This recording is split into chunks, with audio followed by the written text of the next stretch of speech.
Welcome back to another episode of Fate Grand Order Babylonia. So in the previous episode we had a big dealing with Ishtar, right? Who we saw a new form of Ishtar, which is like the blonde girl, which is supposedly like the Mesopotamian. They said that okay, so there's a lot of things to unpack with Ishtar, I feel like. So first of all, they said that she said that she was the only goddess summoned by the people. Meanwhile, the other two goddesses were summoned by the Grail, which is an interesting distinction. You guys did say that usually in this grand order situation, usually when a grail summons a servant, that servant is much stronger than when a person summons a servant, which makes sense, right? Because the servants usually get stronger proportionately to the summoner, and if the grail is the summoner, then the grail is like obviously kind of like almost omnipotent, not fully omnipotent, but almost.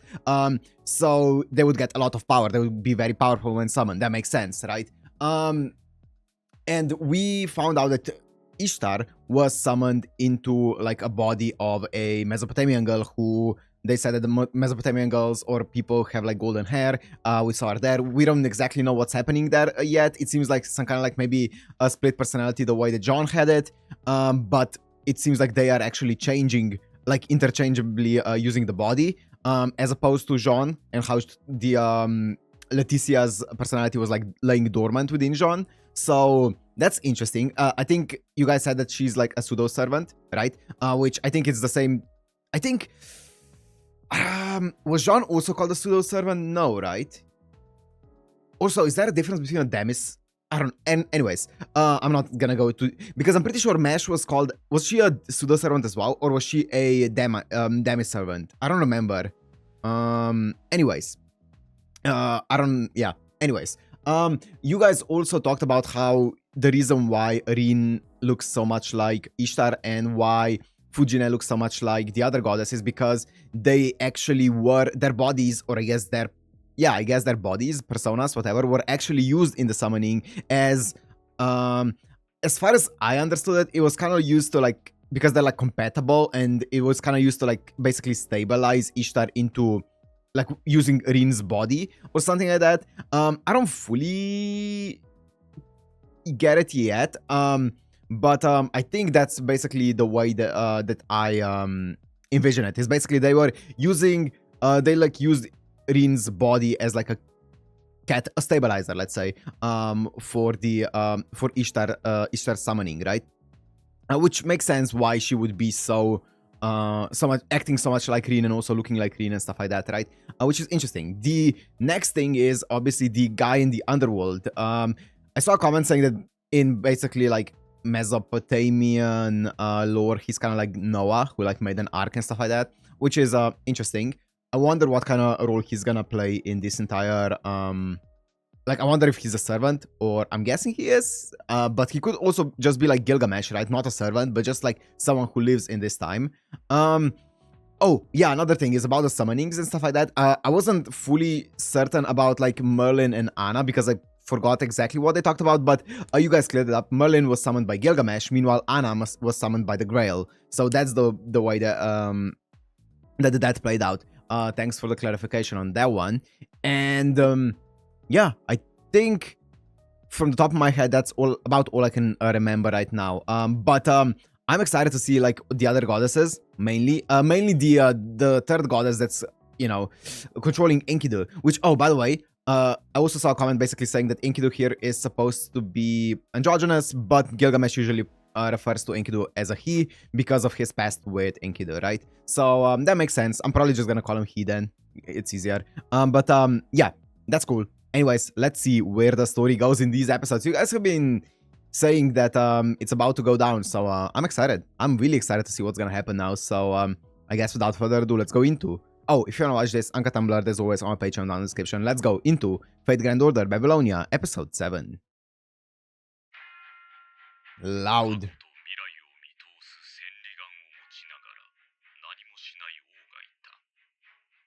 Whoa.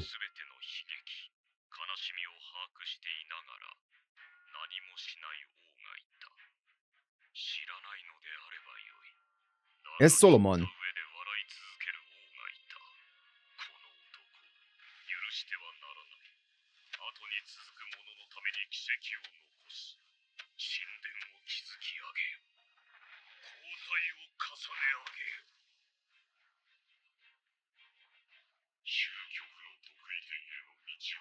Yes.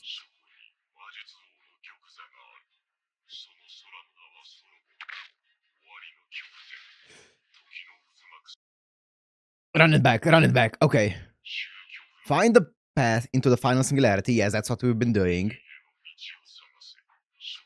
There lies the throne of the King of Mages. That's Solomon. The name of that plane is Solomon.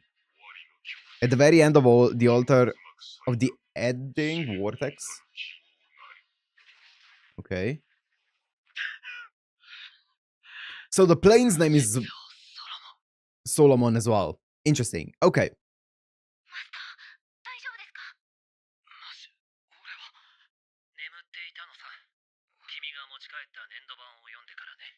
Oh, whoa. Solomon.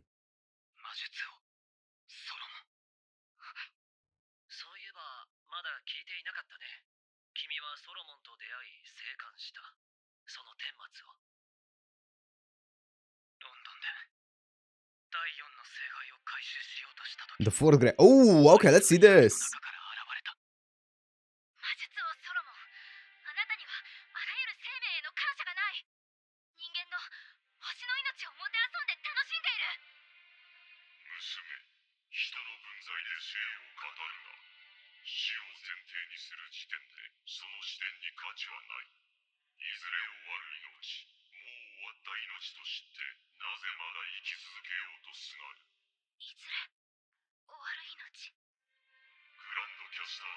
Grandcaster.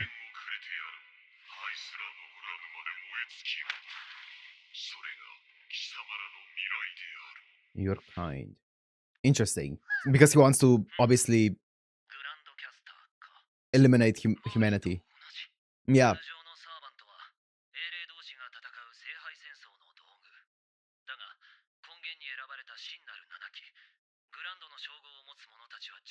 Oh, okay, okay, okay.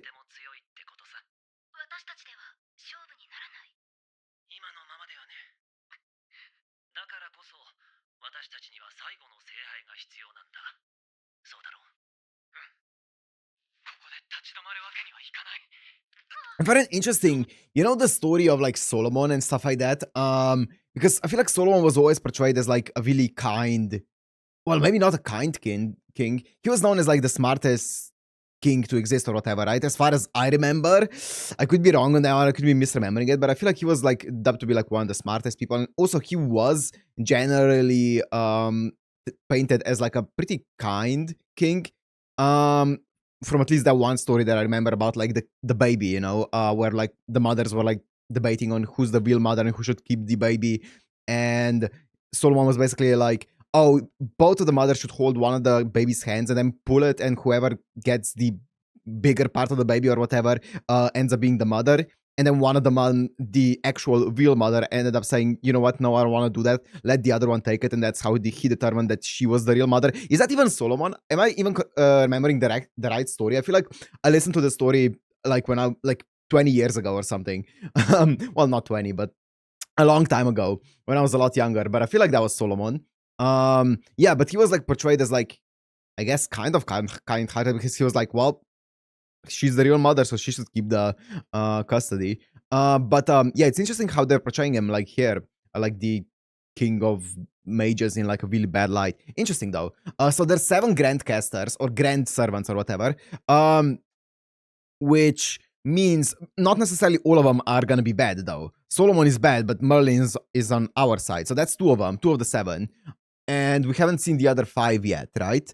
Interesting. They could be on our side. They could be on others, you know, on Solomon's side, or against, just against us, if you wanna look at it that way. Interesting. Okay.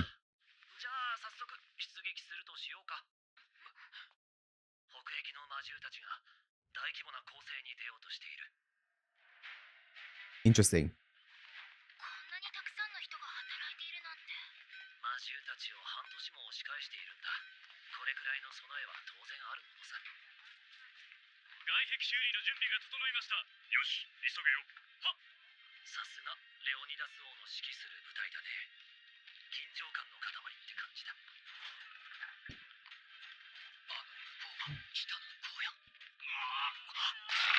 Oh.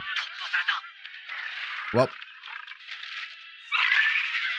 I mean, breached it. You opened the gates. They just went through them.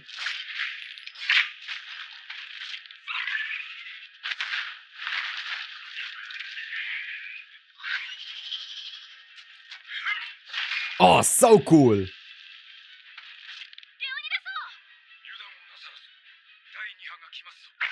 Oh, the voice.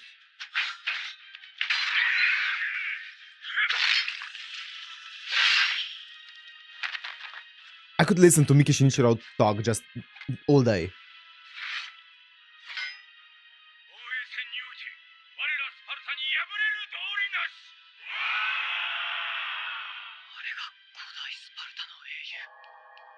That's sick.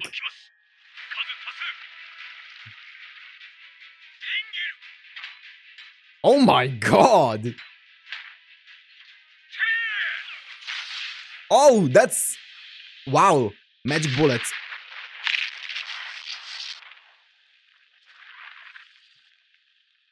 That's a bit of firepower right there.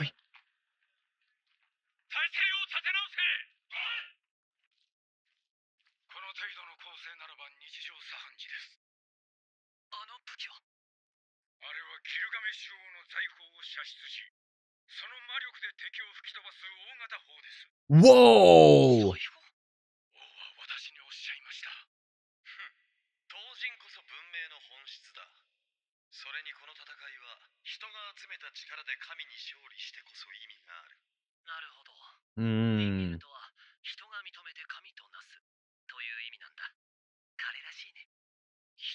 Interesting.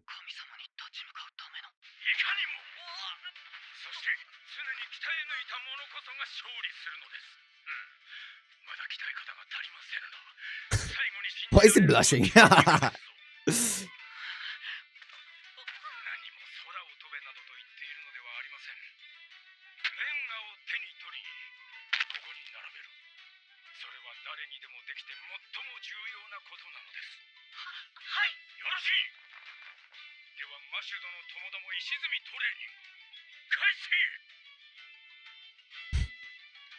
Bricklaying resume.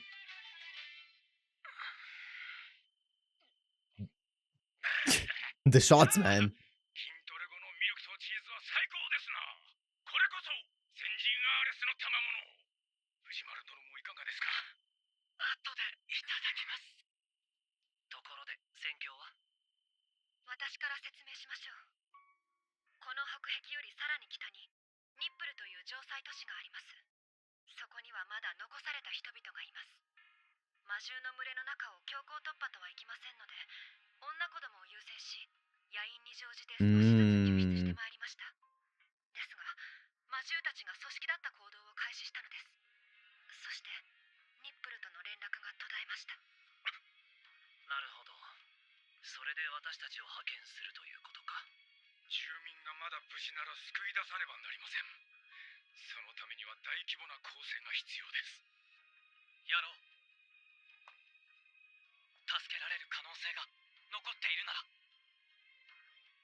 Kasperlug? What? We still don't know what the relationship between those two is. We just know that for some reason Four was very fond of meeting Merlin, but that's all we know about it. We still don't know anything about Four. Up until this point, up until meeting Merlin, Four was like completely like just a normal familiar who did nothing, right? Absolutely nothing. It was just a cosmetic. But here it's starting to pick up some kind of semblance of something, but we still don't know what it is, right? Whoa, that's interesting.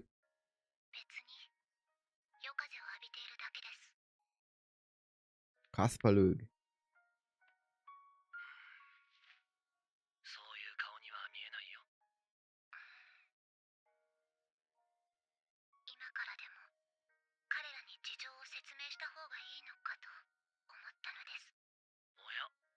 いくら藤丸くんでも引くんじゃないかな。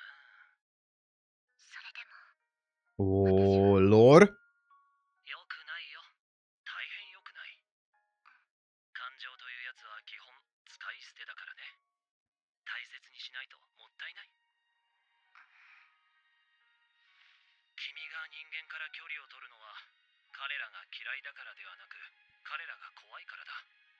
自分の本性を知られることを恐れている。嫌われてしまうのではと恐れている。それは得難い感情だ。君という神性が持つ良心と言っていい。その良心のあるなしが君と彼女の最大の違いだ。You and her. 自分から捨ててしまうなんてとんでもない。黙って隠しているというのですか？ああ、それが一番賢い。非人間的なるものが非人間性を隠して何が悪い。かくいう私もその一人さ。感情というものがないから人の夢に寄生し、彼らから心の機微というものを収穫している。Oh, interesting. 私がこうして優しいお兄さんでいられるのも、今まで手に入れた感情を燃料として消費しているからだ。It's fuel. マーリンは人でなしです。そうとも。私たちは文字通り人でなしだ。でも人でなしだから人間の敵に回らなくてはいけないなんて決まりはないだろう。それはそうです。Okay, interesting. So Merlin and Anna as well are inhuman, obviously. And Merlin said that he can't feel emotions, so he feeds on people's dreams to kind of like get their emotions, right? To see what they're dreaming about and learn from those dreams and get their emotions. Does that like inconvenience the people that he like? Does that I don't know. I feel like that's completely harmless to the people that he's doing it to, right? He's just basically seeing what they're dreaming of. Yeah, it's a bit of invasion of privacy, but apart from that, I don't think it's like hurting them or anything like that. So I don't think it's a bad thing. Okay, so he's like learning from their dreams. That's fine. I feel like that sounds pretty normal. And Anna is also trying to not that necessarily she can't feel emotions, but she doesn't want to feel. He said that you shouldn't like compress your emotions or whatever like this. You shouldn't hide your emotions like this. So she can feel emotions, but she chooses to cast them aside. Interesting, because he said something along the lines of you want to be like her or something, right? So I wonder if he's referring to Medusa. That would make the most sense because of how she looks like Medusa. But I don't know. Interesting. That's an interesting conversation there. でいいと思うよ。人に愛されるか、人を愛せるかはまた別の問題だ。マーリンは人間を愛しているのですか？まさか。私は君も知ってると思うけどだよ。でもそれを隠していたって藤丸くんが気にすると思うかい？それは。彼はあるがままを受け入れる。今共にいる私や君をね。だから正体を語る必要なんてない。屈辱です。マーリンに教えられるなんて最大の汚点です。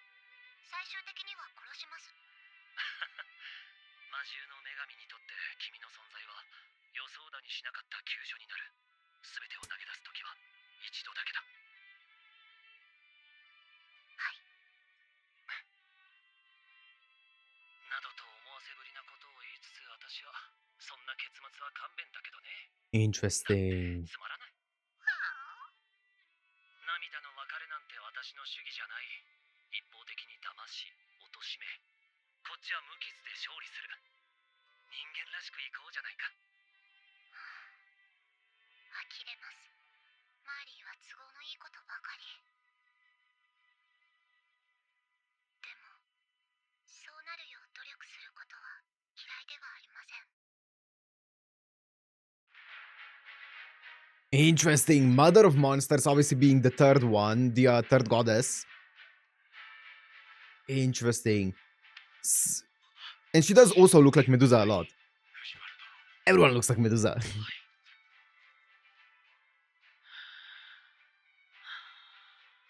God, Leonidas is so cool.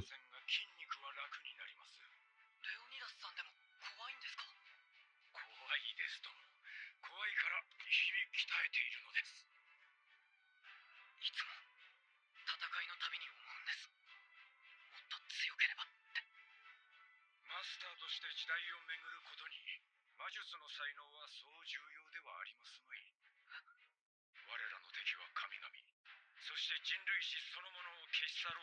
Yeah, your allies need to be strong, not you.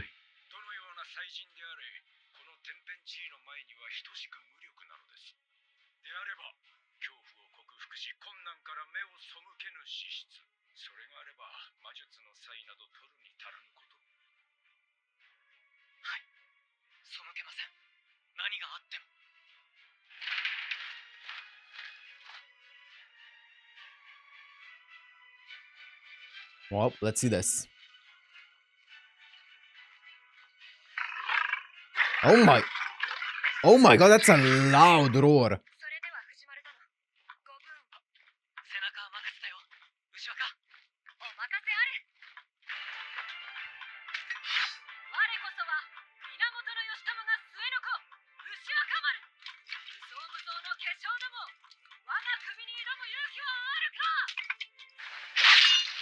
Oh. Oh, look at the eyes.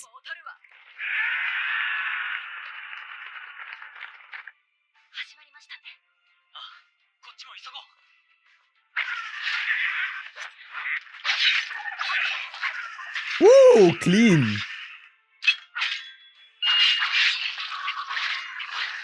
Oh.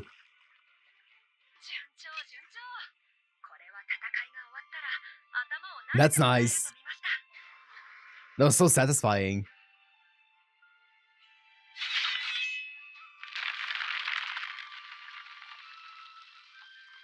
Oh, okay.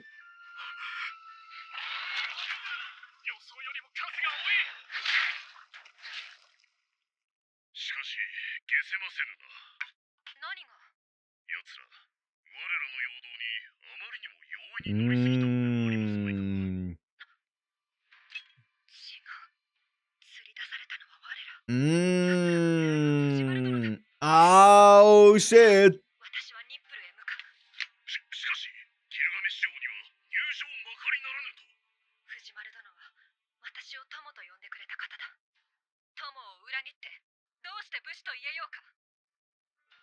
By betraying your master? Okay.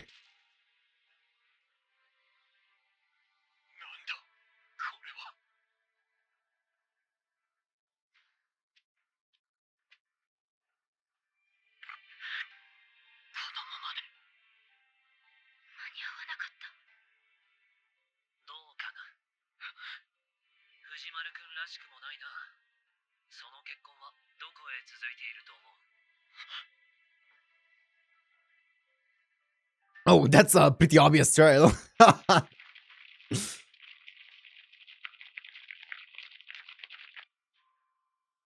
Enkidu?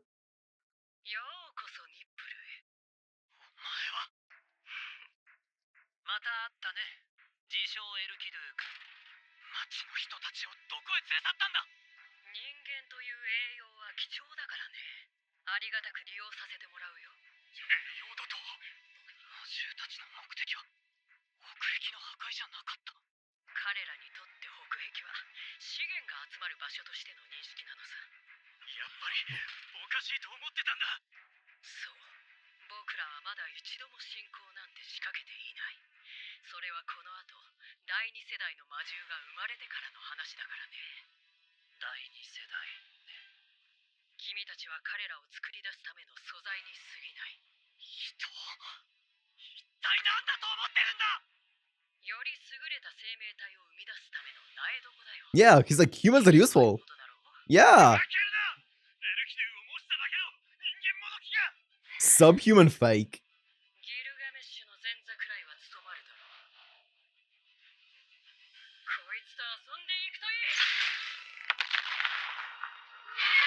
Okay.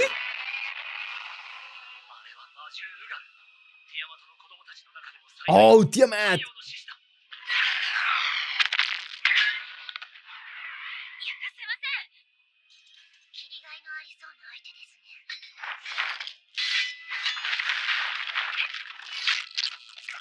She's so cool.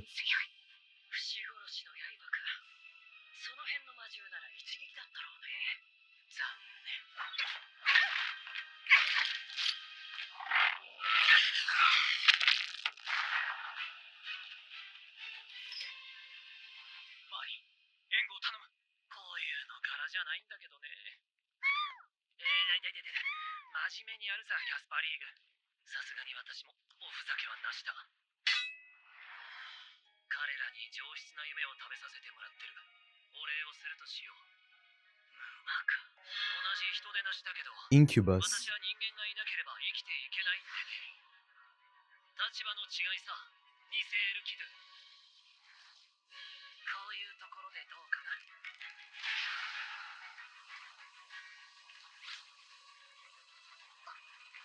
Is it a buff? Oh, it is! He's buffing her.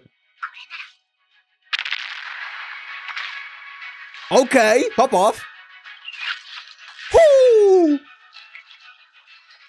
Yo! That was a sick slice. A quick 1, 2, 3. Uh-oh. Oh no.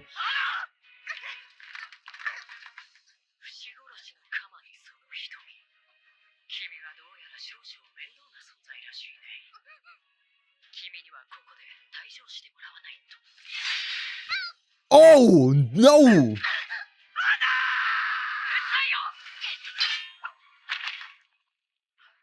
キャスパリーグ、なんとかしなさい。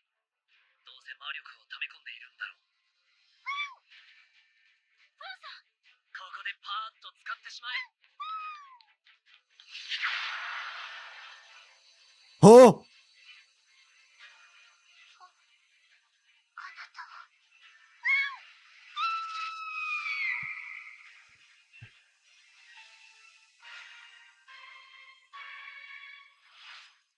鎖から逃れたというのか。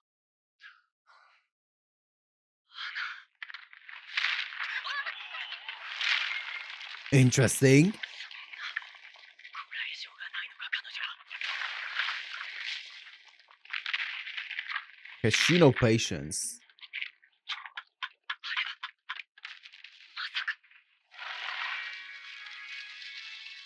Snake? Snakes? It's gonna be the goddess. Whoa, wait, whoa, whoa, whoa. Whoa, it is the goddess. Is that Medusa? アーキマン、あれの分析を急げ。信じられないが、あれもサーバントだ。やっているとも。霊気は心霊クラス。分類はアベンジャーだ。Avenger! 遠さゆえに復讐をなす。ありえざる第8のクラスか。 Speaking of Sakura, though. Whoa. 騒がしいな、人間と。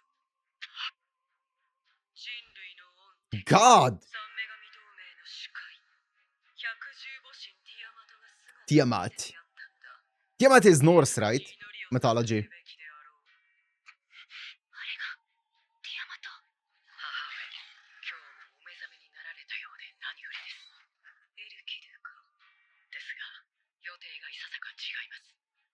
再生の日までそのお体は大事に扱うもの。 The day of rebirth. Okay. そういうな。あれが人類最後のマスターとやらか。ええ。小さい。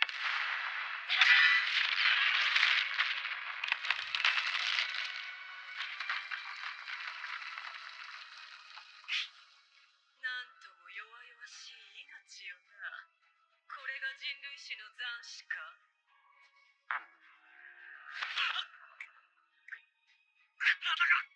Bloodbending. ジャガンの類か。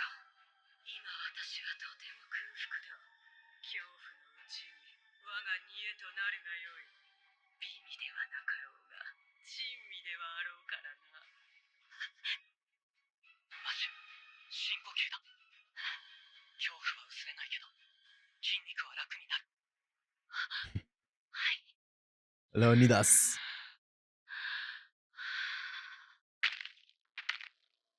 動け。よし。 She looks so janky. いいだろう。我が子よ、下がっている。しかし母上、ヘビイチゴを摘むように人間どもの希望を潰す。そのような終わりも甘く楽しいものだろう。No, that's how you end the episode, huh?